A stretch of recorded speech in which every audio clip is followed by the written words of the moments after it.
Hey everyone, thanks for joining us today for our responsive email 101 webinar. Throughout the webinar, you can submit questions via the Q&A panel, and we'll leave about 15 minutes at the end for questions, and we'll try to get through as many as we can. The session is being recorded, and we will send out a recording to everyone that's registered within the next few days. And please follow us on Twitter. Our handle's @LitmusApp, and the hashtag for this webinar is responsive email. And with that, we'll get started, and I'll switch controls over to Kevin.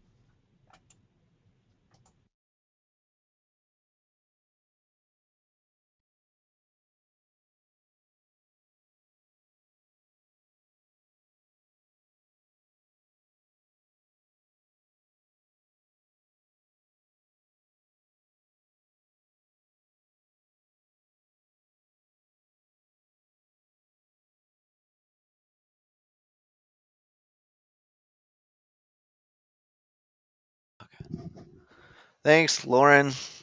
All right, guys, we're going to get right into this today. Welcome to Responsive Email 101, HTML and CSS Basics. We're going to be going over just a lot of the basic things for responsive email, really giving you a better understanding of HTML and CSS basics as it relates to responsive email. We're not going to be going over a lot of advanced techniques or topics for this. We just want to make sure you understand what responsive email is and how you can implement it. So I'm your host for today. I am Kevin Mandeville. I am a designer here at Litmus, and I actually design the majority of the emails that we send out here at Litmus. So you can follow me on Twitter at Kevin Mandeville. But for today's webinar, make sure you tweet at Litmus app with any questions or ask questions right within the GoToWebinar. And be sure to use the hashtag responsive email so everybody can follow along the conversation there. So just a quick agenda, quick 5 minutes here for housekeeping items and introduction.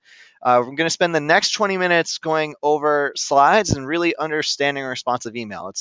Before we even really dive into actually doing anything with code, we want to make sure you understand what responsive email is, where it's applicable, where it's supported, where it isn't, and what you can do with it. Then we'll jump in and actually go through a coding exercise of building a simple, basic responsive email from scratch. And then we're going to leave about 15 minutes at the end to answer any questions that you may have. So the first thing I want to go over, what is responsive email?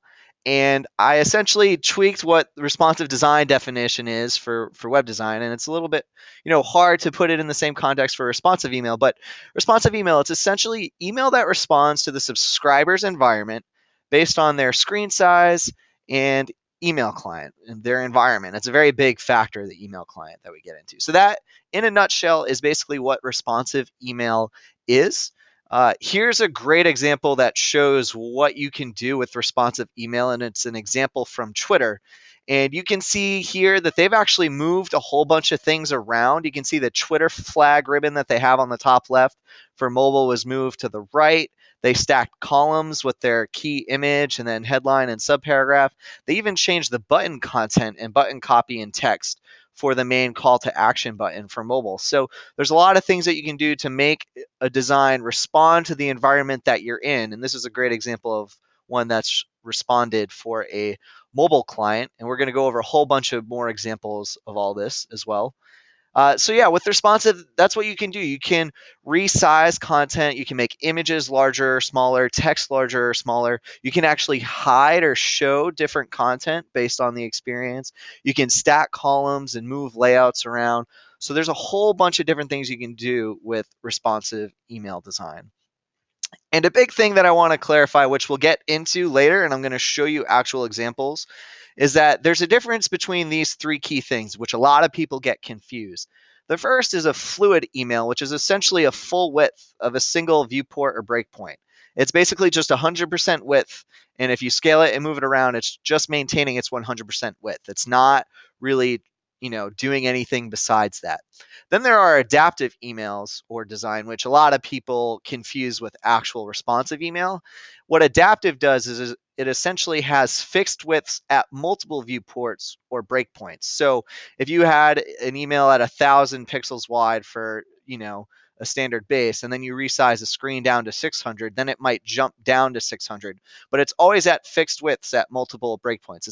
There's not any fluidity to adaptive, and we're going to go over examples for it. But responsive is actually fluid widths at multiple viewports and breakpoints. So a truly responsive email accounts for fluidity across multiple sizes. And we'll go over each of these examples in action once we get to the coding examples. So why is responsive email important?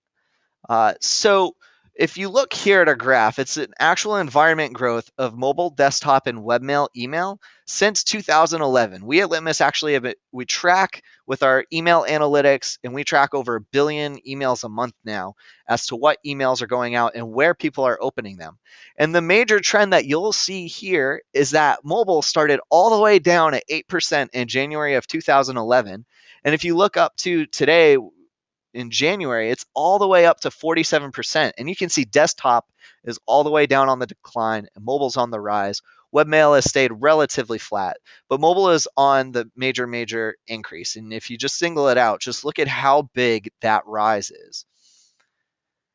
It's grown over 500% since 2011. That's a really big stat. If people don't believe in mobile, just look at what's happening. Over 500% in 4 years' time here. It's pretty incredible. And here's a breakdown of what we have for an adjusted environment market share. So Gmail actually introduced image caching last year, which impacted how email analytics track opens and where they're open. And it basically became hard to determine whether email is actually being opened on, say the Gmail app or the, Gmail through the webmail.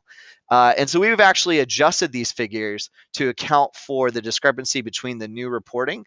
And if you actually take into account the adjusted environment market share, mobile is already at 53%, over half of the entire email client market share. So 53% of emails are opened on mobile now. Pretty big jump.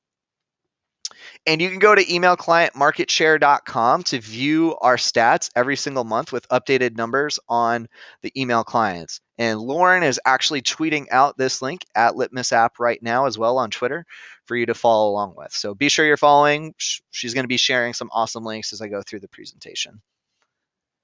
Some other great stats that we found, we did a recent study with MailChimp and actually made an infographic, and we analyzed over 300 million emails with them and found what's the impact of responsive design. How does it really impact the engagement of emails with users?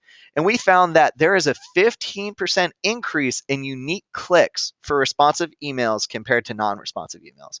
So right away, you're going to get a 15% boost on average in your unique clicks if your email is just responsive. Additionally, there's a 30% increase in click rate for the first link in responsive emails, which makes a lot of sense. If you're really optimizing for the design and the experience of mobile, right away, more people are going to engage with your email right off the bat. So a 30% increase in the click rate for the first link in responsive emails. And you can look up this infographic on the Litmus blog. You can just search Litmus MailChimp infographic, but Lauren is also tweeting and sharing this link out right now as well. Here's another big thing to go over. This was a great study done by Blue Hornet where they said, if you get a mobile email that doesn't look good, what do you do with your email?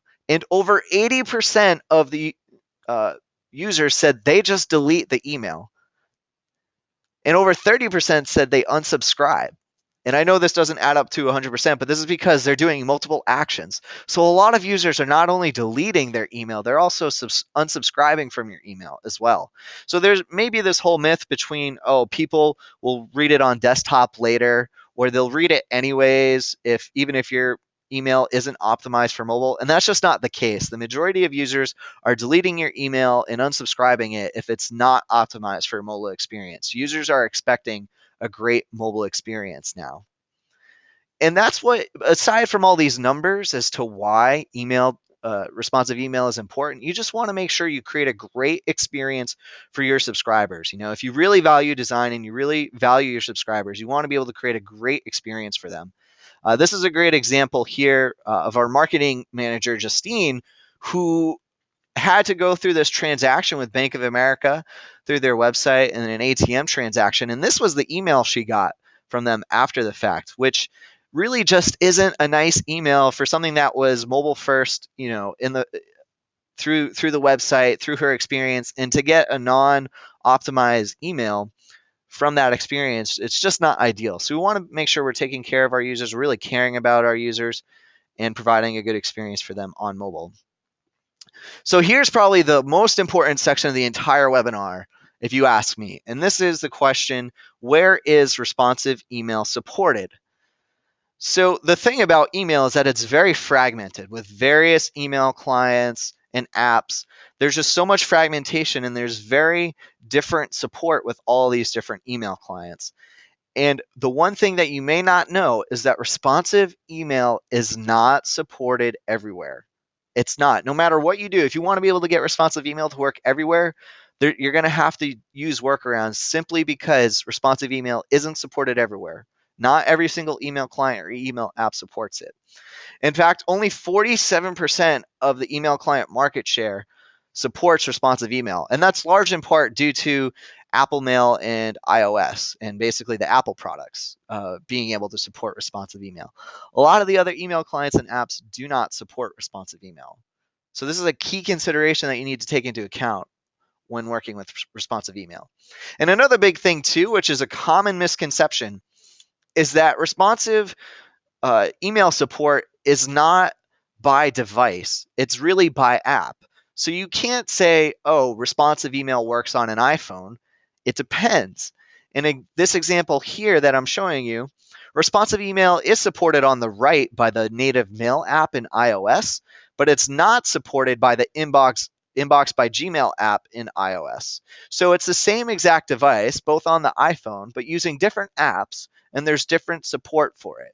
So that's a very common misconception. Responsive email, it really works on an app by app basis. It goes email client by email client, not by devices. So if there's a lot of confusion amongst your team or understanding around why responsive email may work or not work in different email clients, this is the reason. It's app by app basis. Here's a great example here, the same exact email. On the left-hand side is rendering in the Gmail app on Android, and on the right is rendering an email app on Android for the native Mail app. So the left is Gmail, the right is the native app. The right has great support, the left doesn't have support, and it's not as great of an experience for those users. Here's another example. Again, on the left, the iPhone native email app, which works great. The Android native email app looks good. Android Gmail app, same email, all various different support for media queries and responsive email, and it displays your email differently. So a big thing too, which a lot of people use, is that Gmail does not support responsive email in any of their apps. It doesn't work on their webmail through the actual Gmail interface. It doesn't work on Inbox by Gmail. It doesn't work on the Gmail apps. Gmail does not support responsive email. So you should all tweet at Gmail and say, hey guys, we'd really love responsive email support. Make our lives a lot easier to give love to our subscribers. Here's a great chart which breaks down media query support for mobile email apps. And obviously the big offenders are the Gmail apps. Windows Phone, there is limitations around the different Windows Phone. I'll show you a little hack you can use to get that working in there now. None for Yahoo. So there's just a lot of, not a lot of support for media queries in mobile email apps, which is unfortunate. And this is a great support table from Style Campaign. Lauren is tweeting this out at Litmus App right now for you to get that link. And again, all these resources are going to be shared with you after the fact, whole slides, recording, and everything. So don't worry about not seeing any of this. So now we're going to jump into how to code a responsive email and sort of the nuts and bolts of responsive email. So with responsive email design, we are going to use what's called media queries to detect screen size and alter the content and layout of our email. It's important to note that a lot of people have this common misconception of, oh, where's this one line of code I can put into my email to make it responsive? But it's much more than a single line of code. There's a lot of consideration when it goes into email design. It can be very simple in nature, but there's a lot that goes into it. And essentially what media queries are is a set of conditional statements that enable specific styles to be turned on for those statements. So for example, we can say, If the screen size is X, so maybe it's 600 pixels, then display Y.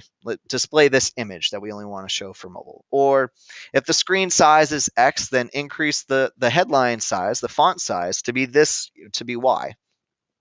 Or if the screen size is X, then change the image size to be 100%.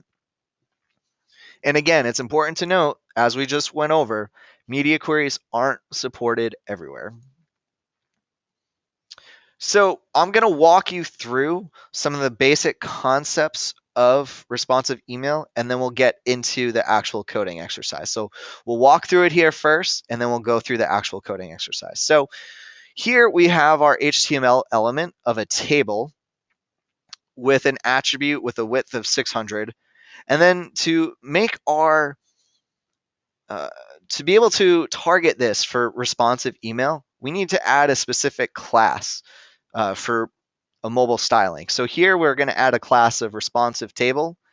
And essentially classes, if you aren't familiar with HTML, it basically allows us to target it to add styling to it and control how it looks and acts for mobile. Again, if you aren't completely familiar with HTML, this is something that you can really follow along and pick up, but I'm sort of working on the assumption that you're going to be able to follow along with the majority of the basic concepts of HTML. So once we've added a class to whatever HTML element that we want, we can actually go and create our media query, which is going to help us target styling for the responsive environment. So here in our CSS, we can simply add an @media query to start. So it's just as simple as an @media. Then the next thing we're going to do is add or define it as screen. So we're going to do @media screen. And this is basically targeting the environment that we're doing, which is going to be a screen for all of the email clients that we're targeting for responsive email. And then we're going to define a condition for the media query. So we're going to say @media screen, and typically media queries for email deal with max width. So at this case, we'll say max width 600 pixels. So what we're basically saying is that anything 600 pixels or below, because the 600 pixel width is the max, we want to trigger these CSS styles. And so you can see that we'll be able to add and insert any styling that we want for this responsive condition inside. So it's typically max width. There's other things you can do like max device width. You may need to do min width depending on how you approach responsive email, but it's typically you'll use max width for most cases when you're dealing with responsive email. So that's where we define the media query condition. And then once we define the condition, we can insert all styles within those media queries. So you can see we have @media screen and max width 600 pixels. And then we're going to target the table HTML element that we just had with attribute selector. So we're going to call out table and then have the class of responsive table. And this is known as an attribute selector. This is typically done to get a workaround for Yahoo. If you didn't use this, then Yahoo Mail for the webmail would actually trigger your responsive styles, which was a bad thing. Now, for those of you who have been keeping up with this, they actually released a fix so that you would no longer need to use attribute selectors, which is typically not how you would use CSS, but this is how email design has been done for the most recently, and it's good for you to understand and know how it's been done so that when you look at the most recent emails and past emails that have been sent out, you can follow along with this style of coding. And so then it's basically just a simple CSS statement there where we have, the selector, property, and the value. So we can say that width of 100%. And then we typically use the important declaration to overwrite inline styling if we have any. So again, yes, you want to use attribute selectors as a Yahoo workaround, which may not be needed moving forward, but it's good to know that's how it's been done and it's how I want to teach you. Otherwise, we can just revolve back to the simple CSS definitions for web design. And then again, using important to override any inline styles. And one other big consideration is that we're going to want to add specific meta tags to make the email responsive. So the first meta tag we're going to want to use is a very common, simple, out-of-the-box meta tag, which you'll really need to make anything responsive. So this is the one that I use and recommend, the simply using meta name equals viewport, content equals width, device width with initial scale of 1. And then for the bottom meta tag, we're going to use to actually help make this responsive on the Windows Phone. So it's a simple little hack to make your email responsive for Windows Phone and to enable your responsive styles. All right, so now that we've done that, we're going to hop into our little coding exercise. So I'm going to hop out of these slides here and hop into Builder.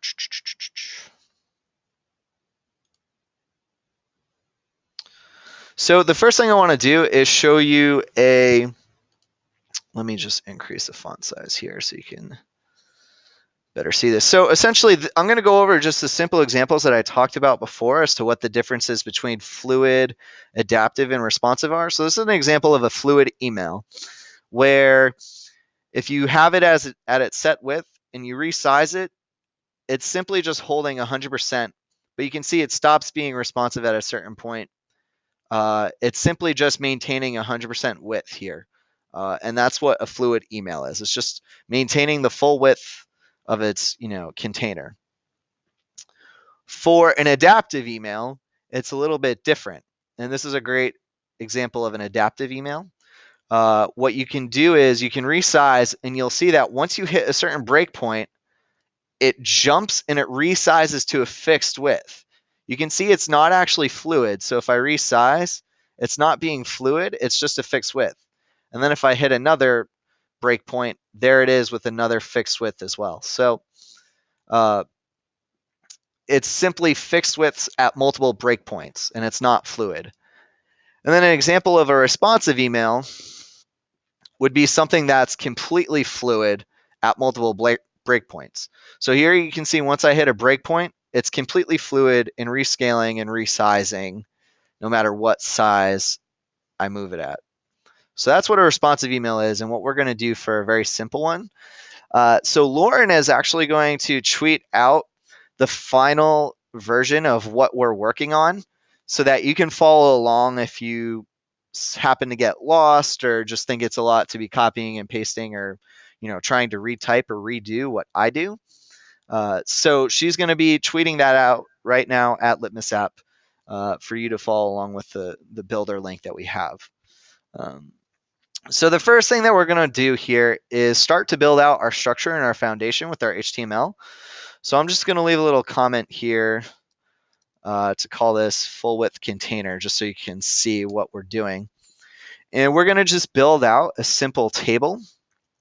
So I'm just going to use some Emmet shortcuts here.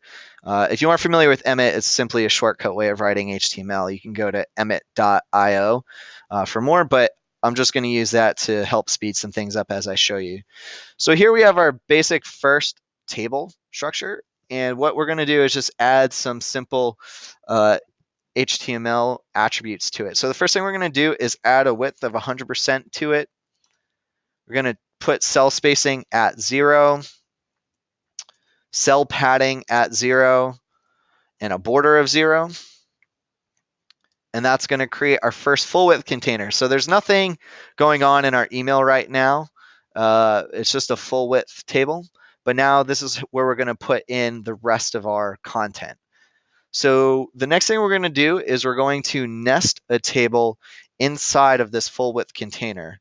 And this is going to be essentially like our 600 pixel like container table where all of our content is going to be stored. So let's create a new table inside here. And for this, we're going to add an HTML attribute width of 600. And then we're essentially going to do the same exact thing again with adding cell spacing and padding to 0 and the border to 0 as well to eliminate any gaps essentially in the email. So here we have the basic structure for our email. There's nothing in it yet, but here we have our full width and it's containing our 600 pixel container. I'm also just going to align our 600 pixel container to the center. So the first TD in our first full width container, we're just going to align that to center. So now that we have our 600 pixel container, we're going to start to add content into it. And the first thing that I'm going to do to add content in is actually add an image. So I have an image of a stock photo here that I'm going to add in. It already has its predefined width and height of a 600 by 300 image. And so if we were to resize a preview pane here, you can see that as we resize it, it doesn't respond.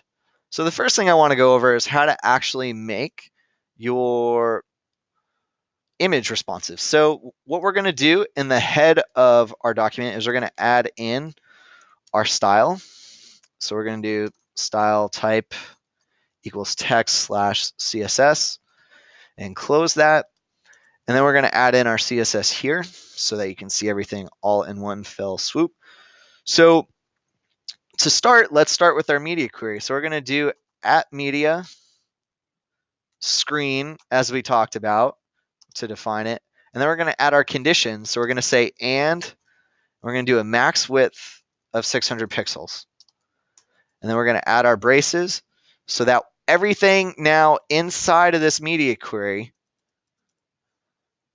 is what will be triggered from 600 pixels and below. So the first thing that we're going to want to do is actually add a class to our image. So let's add a class and we're going to call it responsive-image so that we can target it.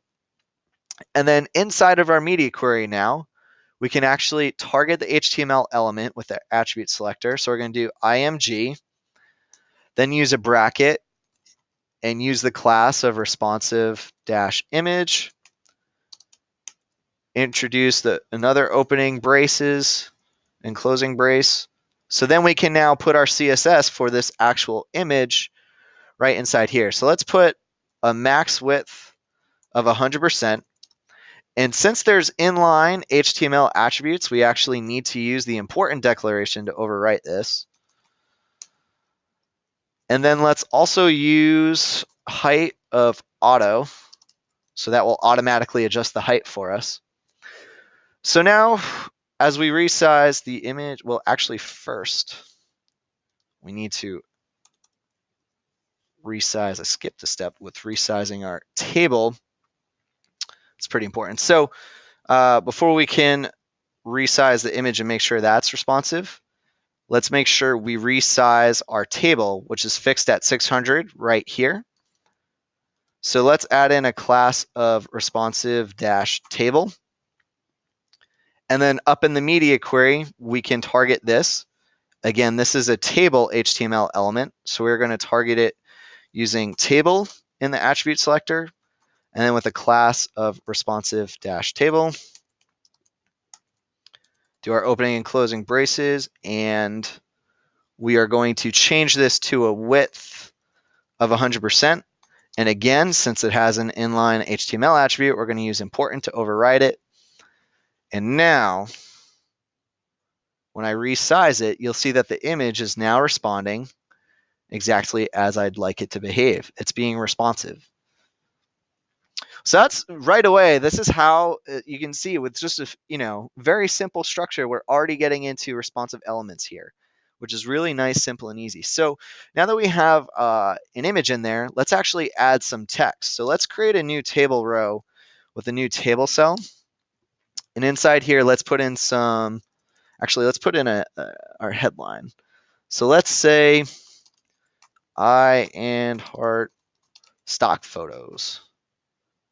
And for this table cell, we can actually align it center. So we're going to, align it to the center. And let's add some inline styling to it like we would for a typical email. Let's change the font size so we can see it up to 48 pixels. Let's add a little bit of padding to the top so it has some space from the image. So we'll give it a 20 pixel padding on the top. And then let's actually add a class for this so that we can actually change this responsively. So we're going to add a class of headline to the actual table cell element.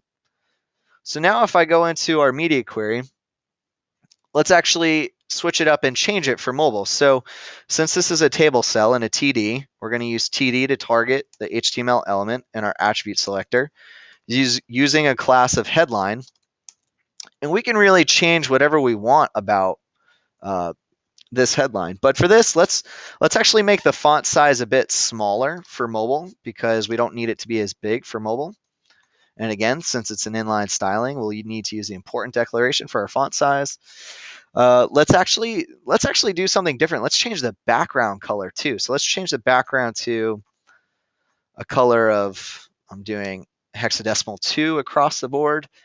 And let's change the font color to be white. So we'll use the hexadecimal color FFFF.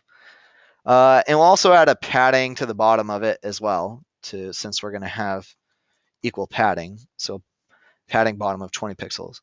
Again, since we're adding new styles here, we don't necessarily need to use the important declaration. You only need to use the important declaration when you're overriding existing inline CSS or HTML attributes. But now, if we take this and resize, you can see that once we hit 600 pixels, and you can see the dimensions in the lower right, once we hit 600 pixels, boom, the media queries get activated and they already start. So there you can see it's starting to respond already for a simple one column design. So let's just add in another table row here with some more, just some more copy. So I'm just going to put in some lorem ipsum to make it nice and easy. And let's actually get into, and you can see that if we resize it, seeing as it's the full width, it's sticking around. So let's actually get into doing a 2-column layout into a 1-column so that we can go over how you can sort of control different layouts and sort of change around the layouts. So for that, what we're going to do is create a new table row in its own table cell. And inside this table cell, we're actually going to create 2 different tables. So let's create another new table nested inside of that table cell. And for this table, we're going to give it a width of 300. We're going to want it to take up 50% of the overall. So since we had a width of 600 here as our sort of parent container, we're going to give it a width of 300. And we're actually going to align the first one to the right. And I'll show you why in a minute. And let's create another table right below that now. And we can give it a width of 300 as well, but we're going to align this one to the left. And there's nothing in these tables yet. So what we can do is add in some dummy copy. So I'm just going to add in some lorem ipsum there and some lorem ipsum in this one as well. And to make this easier to read, let us add in a background color. So we're going to add background color right at the table cell level. So for the table aligned to the right, we can add a color of, I'm just going to put A in there for hexadecimal all the way. And for the other table, we're going to add in a BG color of, let's just call it hexadecimal D all the way. And to eliminate some gaps, we can add in our cell spacing of 0, cell padding of 0 to those tables as well, border of 0.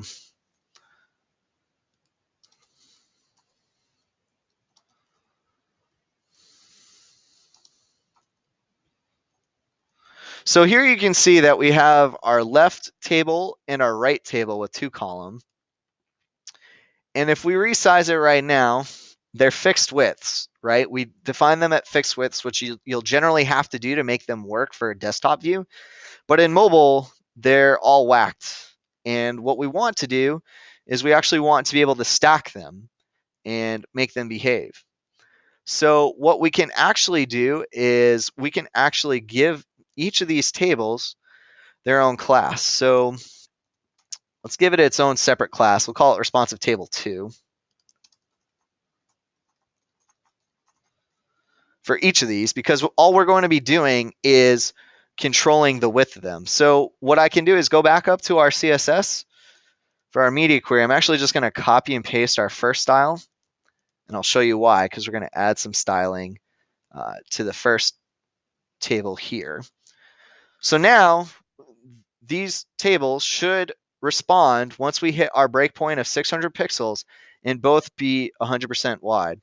And there you go. You can see that by automatically overriding the inline HTML with our media query and changing the width to 100%, it's now stacking. And it's actually even reverse stacking. So you can see that since we put the first table within a line of right, it shows up on the right for desktop. But then because it's first in the HTML for mobile and it's turning to a width of 100%, it's actually the first item shown. So you can actually use the align attribute and the order in which you place your HTML as a way to stack and move around your tables. And it's actually the preferred method that I like to use and what I recommend, because you can actually, there's actually better support for that method. Some people like floating actual table cells, but this to me is a more bulletproof way to do it. So it's a simple way to just respond and get your tables to stack nice and neat. So now we can do things to sort of optimize this view. So let's say for our first responsive table, we're actually going to say we want some padding of 10 pixels at the top and bottom and 5% to the left and right, which is a shorthand way to write padding if you aren't familiar with CSS. And actually, while we're at our CSS, let's just add in some body resets so we can make this nice and clean. We're just going to put our body at a padding of 0, a margin of 0, and I'm not liking this Times New Roman, so let's just change our font family to sans serif. And then we can just do some little optimizations for the different fonts, right? So underneath the headline here, let's add some padding to this table cell with this text so we can put in, let's say, a padding top of 20 pixels. Let's change the font size, make it a little bit bigger to 20 pixels. Actually, we can even change the padding to be a top and bottom of 20 pixels to add some spacing, right? And then we could add some padding to these different table cells here. So for that, we can just go in and add a padding of like 15 pixels for both, all the way around on all 4 sides. And then this is really just how you start to build a responsive email and start to optimize for it. And you can see that as you start to respond, it just works really, really nicely. So, and you can do things like change color, change font size, change padding, resize images, change the layout.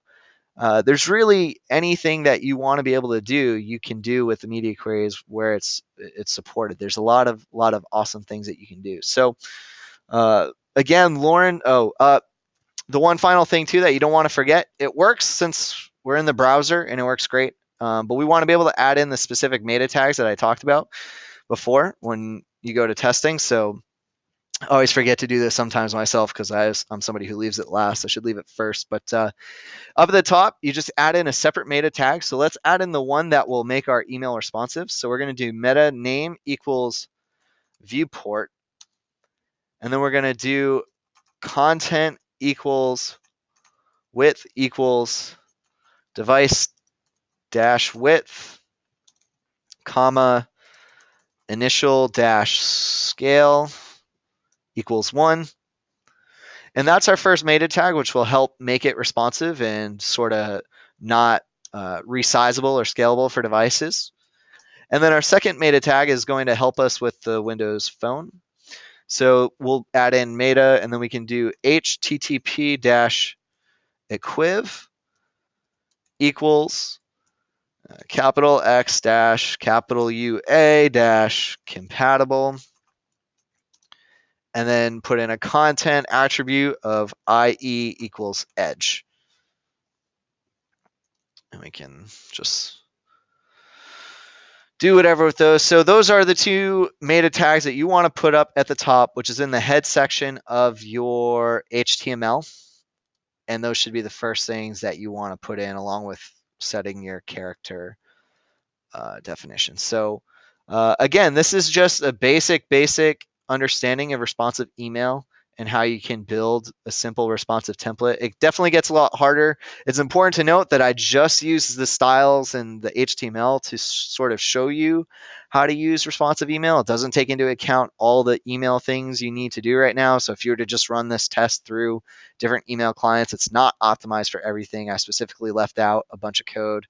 But again, Lauren has shared that out, and we'll be following up with this example for you to use as well, to play around with. And so at this point, I think I'm just going to go back to our slides and go over a few resources for you.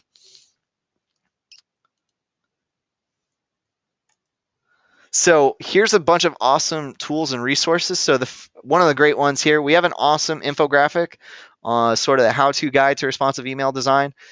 What we went over here today is much more in depth for the webinar, but it's a great infographic that you might find helpful on the Litmus blog.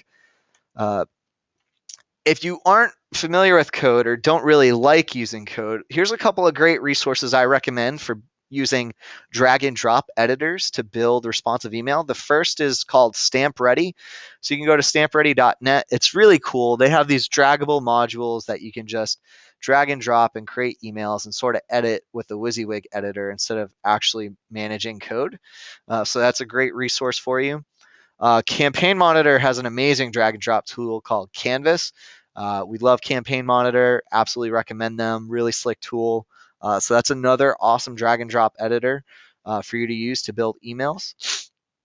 The tool that I use today to show you, in case you're wondering what editor that was, it's actually our own editor that we have here at Litmus. It's called Litmus Builder, and it's actually a free email editor for anybody to use. So even if you don't have a Litmus account, you can just go sign up and use Litmus Builder to build and test all of your emails. It's really, really amazing to build responsive emails with, as you might have seen, because it has the responsive previews and preview pane there. And it's just super, super fast to build emails. It's got a lot of email specific logic in there. I use it to build all the emails that we send out at Litmus. I really, really love it. ResponsiveEmailResources.com.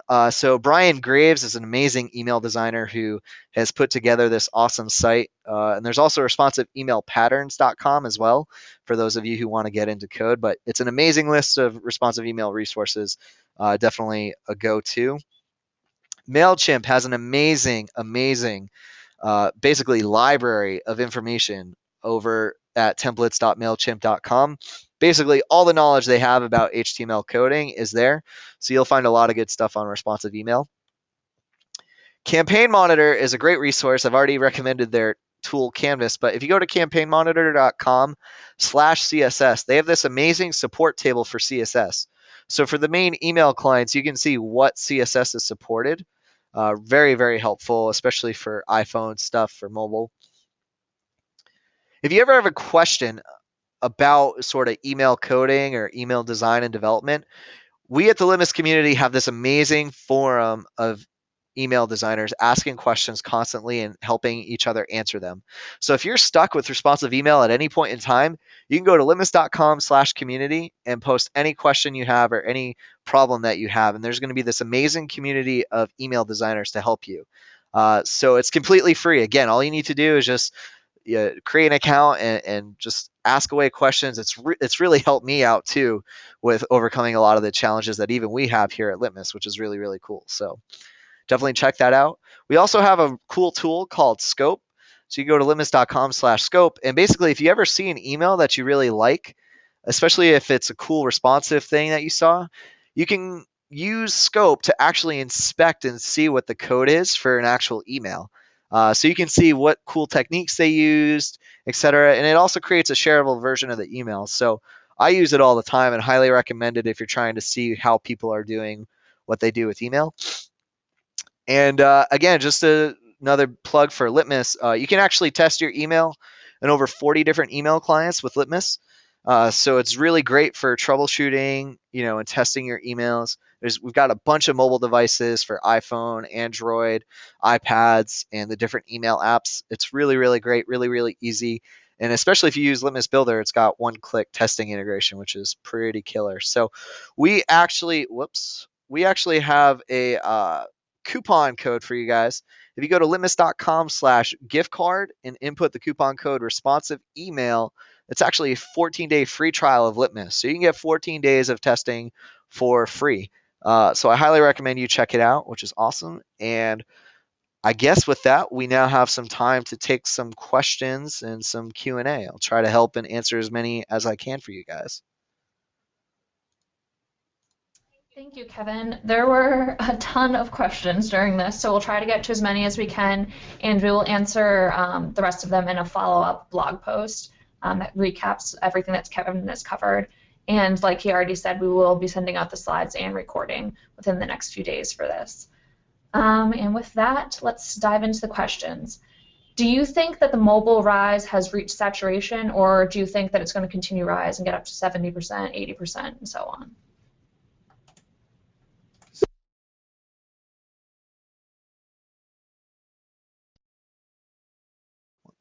So we've definitely seen mobile flatten out a little bit with its rise over the past few months. I think it's something that's going to continue to slowly grow. Just with the proliferation of mobile devices and more people getting various mobile devices, I think it's going to increase. But I think what's more important is really just understanding your audience and where your subscribers are opening their email. So I highly recommend you getting analytics to see where your subscribers are opening them, because then you can decide how important mobile is to your key audience. A fun fact here at Litmus is we actually only get around 10 to 15% of mobile opens on any given send, which is really low compared to the overall market. And if we were following the overall market numbers, we might be investing more time into mobile email development than we might need to. So I think it comes down to knowing your audience, and because some people might have 70% mobile opens already. So Litmus has email analytics for you to see where your subscribers are opening them. So I definitely recommend knowing your audience and sort of optimizing for your subscribers and where they're opening their email, and not necessarily relying completely on the total market. But I think mobile is going to continue to rise, especially with other devices that we don't even know exist yet, right? Like the smartwatch coming up, which will probably only have plain text email, but different devices like that. So I think it'll definitely continue to slowly rise.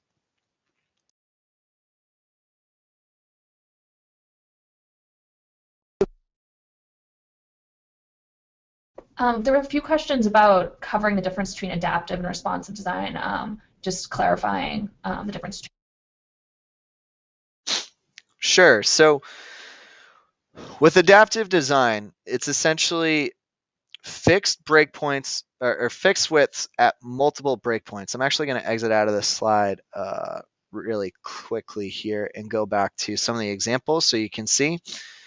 So if I go back to the example, an adaptive email, again, it uses media queries at various breakpoints, but the email is only a fixed width. It's not a fluid full width at those breakpoints. And that's the key difference. So for this template here, you can see that once we hit a certain breakpoint, it jumps to a fixed breakpoint. It's not taking up the full width of this breakpoint now and resizing and rescaling. It's simply a fixed width at that breakpoint. And if we go to another breakpoint, boom, you can see it jumps back down to a fixed width. So again, the thing about adaptive is it's a fixed width under multiple or various breakpoints. Again, it just has to be a single breakpoint. It could be like one, and that could be considered adaptive. It could be multiple, but it's essentially a fixed width at a breakpoint. And that's what you see here. If I resize it, it's not resizing and rescaling. Unlike a responsive example here with a full email, if we resize it, you can see it's completely fluid. The width is completely changing and the content is changing because it's taking up the full width of the breakpoint. And that's a key difference. Adaptive is fixed width at certain breakpoints, and responsive is fluid widths at breakpoints. So that's the key difference behind it. And oh yeah, just as another point out for Builder, Litmus Builder, there's a gallery of amazing templates that you can access for free. And there's already a dozen of responsive templates, adaptive templates. There's various use cases because everybody has a different mobile strategy. There's about 30 templates in Builder by default that you can access and sort of start working on your email template to start. So I highly recommend checking that out as well for you to sort of play around with and get a better understanding of the different approaches.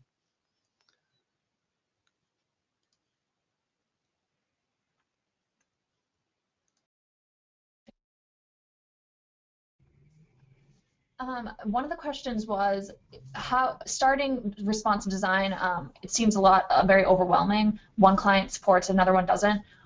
How do you jump in and get started in a responsive design without getting completely overwhelmed?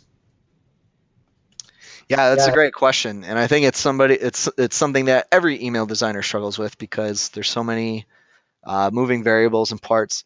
I mean, to me, the obvious first step is to really just start with basic responsive design. Even though it may not be supported everywhere, at least you know it's getting supported in the key clients that do. And especially if you have a big Apple audience with iOS and iPad, they have amazing support for responsive email and just CSS in general.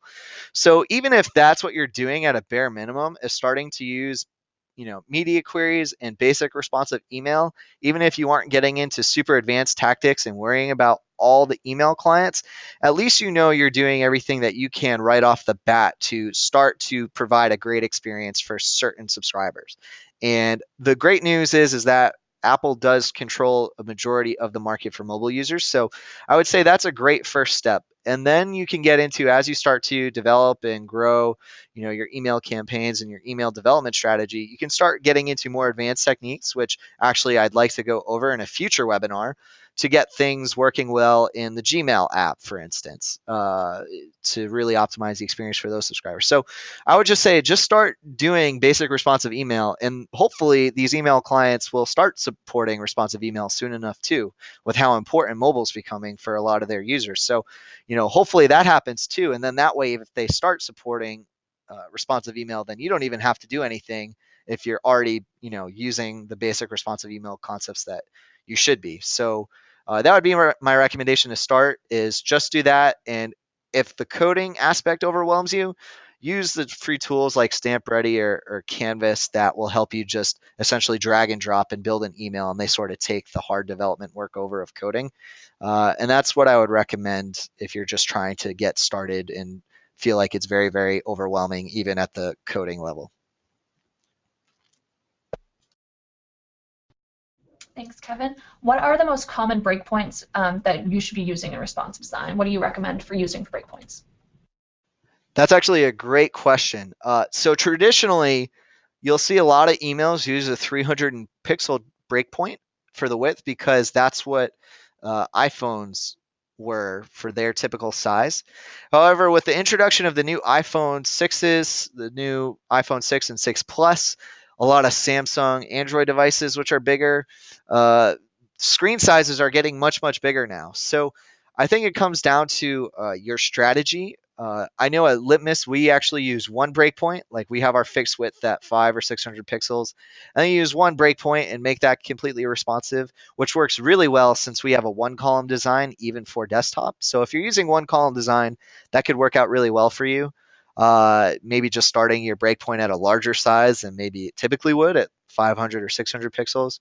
But if you're using a more advanced desktop layout, you may need multiple breakpoints, right?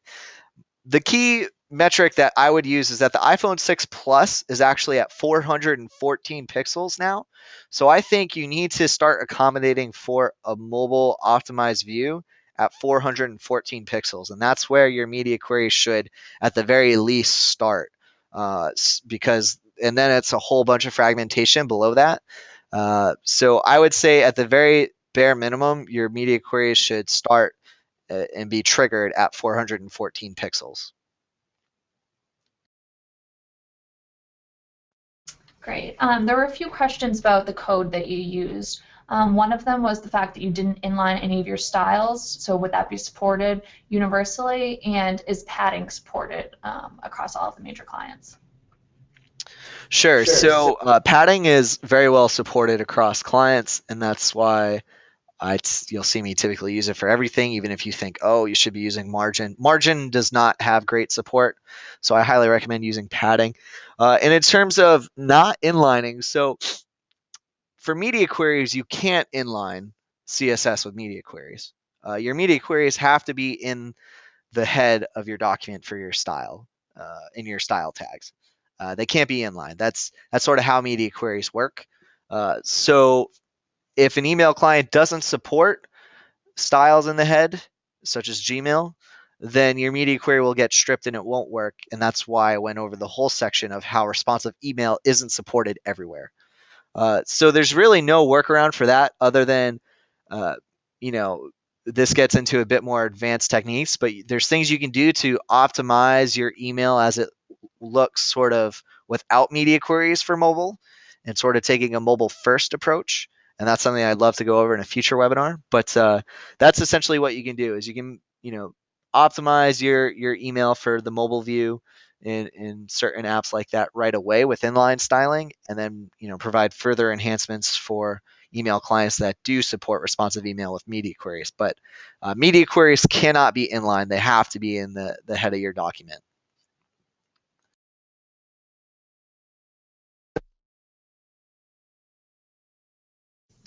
There were a bunch of questions about some of the Gmail apps not supporting responsive design. How do you recommend approaching designing for that client if you're using responsive design? And do you think that Gmail and the inbox apps will ever support media queries? Oh, I have a lot of thoughts on that last question for sure. But I do, just to answer that one quickly, I do think they will support it at some point. They have vocalized that it is, quote, a priority for them to support responsive email. So hopefully we'll see that at some point this year in 2015. I'm very hopeful that they will do it, even though they haven't made any traction in that area as of yet. So hopefully, and keep your fingers crossed, and definitely tweet at Gmail and let them know that you'd like to see this. The problem with them is that not enough users really are asking for responsive email. It's kind of a developer thing. So definitely make your voice heard and be proactive with them and reaching out to them and letting them know that you'd like to see that happen. So hopefully. And then in terms of dealing with the Gmail app, so again, like I said in the previous question, you definitely want to make sure that you can optimize your email to look great on mobile without media query. So making things like your font size, relatively easy to read without mobile styles, or your buttons bigger, you can really sort of enhance your design for it without media queries. Another technique which I can definitely add as a resource in a follow-up, which is more advanced and something I'd like to cover in a future webinar, is something called the hybrid coding approach, which is a new technique which is gaining a lot of traction in the email design and development community, which is doing a bunch of email hacks to work around Gmail and Outlook to make your email essentially quote unquote responsive everywhere. It's not technically using media queries everywhere. It's using a bunch of different hacks and workarounds and techniques to optimize specifically for the Gmail app, and then sort of enhancing and building out your email from there, and sort of really taking a mobile first approach. So I will definitely include resources for those of you who are interested to read up on that. But otherwise, I would just suggest doing things to make your email optimized on mobile to begin with. So bigger fonts, bigger, images and buttons, and more mobile friendly than the desktop might be if you have a big mobile audience. So that would be my recommendation.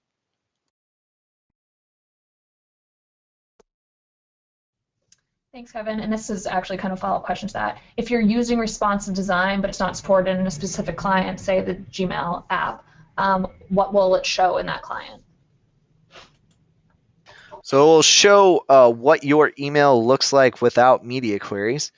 The other thing too recently about the Gmail app, which I didn't really want to get into, is they have been testing this new feature where they're actually automatically showing you a quote mobile friendly version.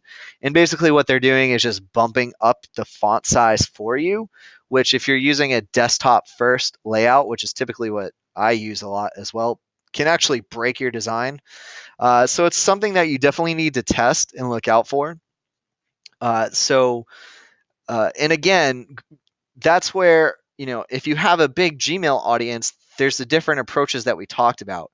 Responsive email is great in the ideal state, but for those where, clients like the Gmail app don't support it, responsive email may not always be the best route if you have a desktop email that doesn't look great on mobile. You may want to use something like a fluid email approach, which will account more for a mobile first approach on the Gmail app right now instead of responsive email. So there's different considerations that go into that. But essentially, what you'll see for the Gmail app is what your email would look like on desktop, or scaled, your desktop design scaled to at some point, or even the mobile friendly version being automatically displayed, which they're testing currently. So that's typically what you're going to see with Gmail right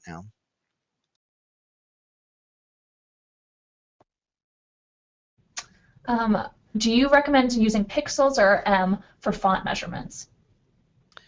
So for email, you always want to use pixels. I know that may cause a lot of anger with web designers and wanting to use M's, but the fact is there's just not enough support for it in email clients. So always use pixels.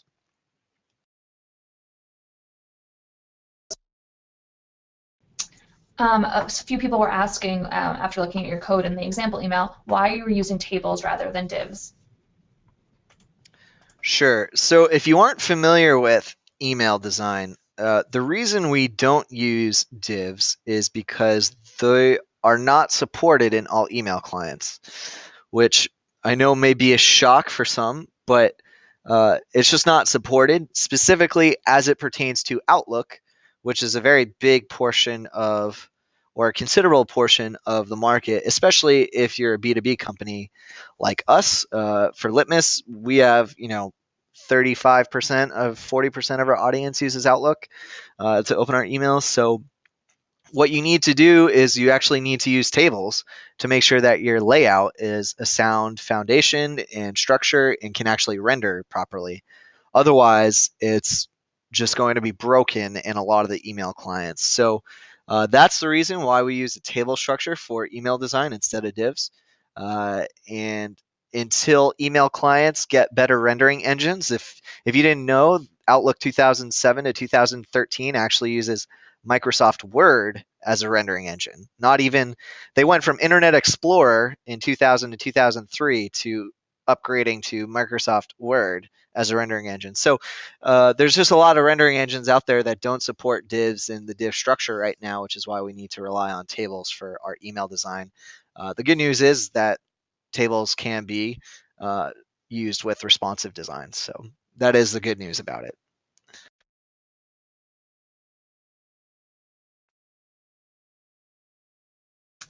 Do you have to put a class of responsive table or a different class necessary on every nested table, or should the one on the container table cover everything? So that can come down a lot to the different techniques and structure that you have. Typically, you always want to have, your your container table resized, and then depending on the content that you have within it, is whether you'll need additional styling or not. For fixed things, so if you have fixed widths on anything, images or tables, you need to resize those and apply a class that resizes those so that it doesn't break the responsive design. So that's really what it comes down to. It comes down to how much content you have nested inside of your container and whether you have any fixed widths inside of that container that would break the responsive elements to the design. So again, if anything fixed like tables or images or whatnot, anything inside of those that need to be resized would need to be accounted for in addition to your containing table, which is resized as well.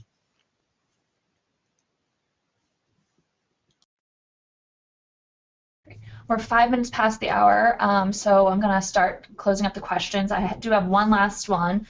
Similar to frameworks for the webs like Foundation or Bootstrap, are there any responsive email frameworks out there? that whoever had this question, that they work in a fast-paced environment where they might crank out 3 emails a day, and for them it's better to be more efficient than to fully custom code the responsiveness in every single email that they're sending out. Sure, yeah. So there are several email frameworks out there. So Zerb actually has a framework called Ink out there that you can look up, which is an email framework very similar to Foundation. The one warning I would give to you about Ink is that it does sort of break in Outlook 2007 to 2013. So you may have to rework and retool some of it. They haven't updated the framework to account for that yet. But a lot of that has probably the same patterns and concepts that you're familiar with and would like to use. So you can check out Zerb's Inc. And I'll make sure I'll follow up with some of these resources as well.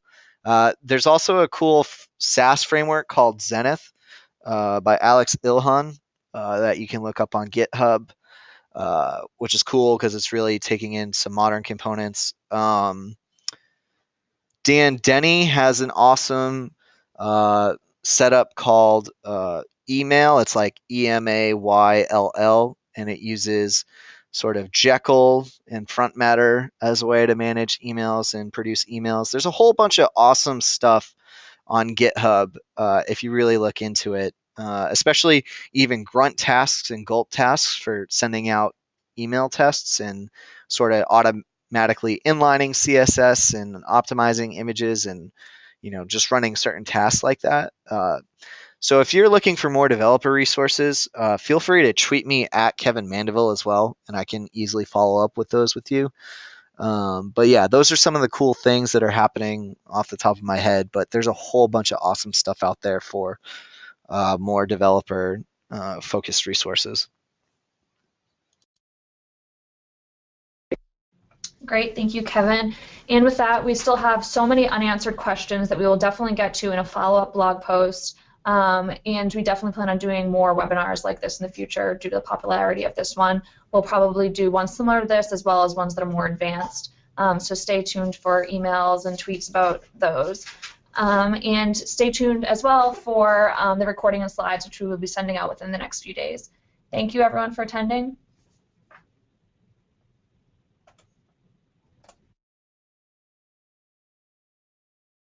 Thanks so much, guys. Catch you at future webinars. Looking forward to seeing you out there and coding awesome responsive emails.